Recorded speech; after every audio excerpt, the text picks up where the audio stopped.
বর বলে উঠলো, কি গো শীতকাল তো চলেই যাচ্ছে, কড়াইশুঁটির কচুরি বানাবে না নাকি? আরে বাবা বানাবো বানাবো, তোমার হুকুম বলে কথা, বানাতে তো একদিন হবেই। তো তা আজকে সকালের জন্য জলখাবারে বানিয়েই ফেললাম কড়াইশুঁটির কচুরি। তো কড়াইশুঁটিটাকে আগের দিন রাত্রিবেলা ছাড়িয়ে রেখে দিয়েছিলাম, এবার সকালবেলা উঠে ওটাকে বেটে নিয়েছি আর তার সঙ্গে দিয়েছি হলো একটু আদা কুচি।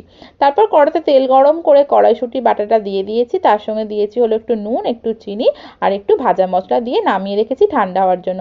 এখানে আমি আটাটা মেখে রেখেছি, আমি ময়দা ব্যবহার করি না, আমাদের বাড়িতে ময়দাটা অতটা ইউজ হয় না, তো আটাতেই ময়ান দিয়ে মাখিয়ে রেখেছি, নুন আর একটু তেল দিয়ে মাখিয়ে এবার আমি কিন্তু পুর ভরে নেব। তো প্রথমে লেচিগুলো কেটে নিয়েছি গোল গোল করে, এবার কিন্তু পুরটা ভরে নেব। এরকম খুলি পাকাতে কিন্তু আমার হেভি লাগে, ছোটবেলায় যখন মায়ের সঙ্গে পিঠে বানাতে বসতাম তখন কিন্তু এই খুলি বানানোর দায়িত্বটা কিন্তু আমার ছিল। তো তারপরে আমি লুচিগুলো এবার বেলে নেব, কড়াতে তেলটা কিন্তু আমি গরম করে নিয়েছি। এবার গোল গোল করে কিন্তু হালকা হাতে আমি কিন্তু বেলে নেবো, যাতে আমার কড়াইশুঁটির পুর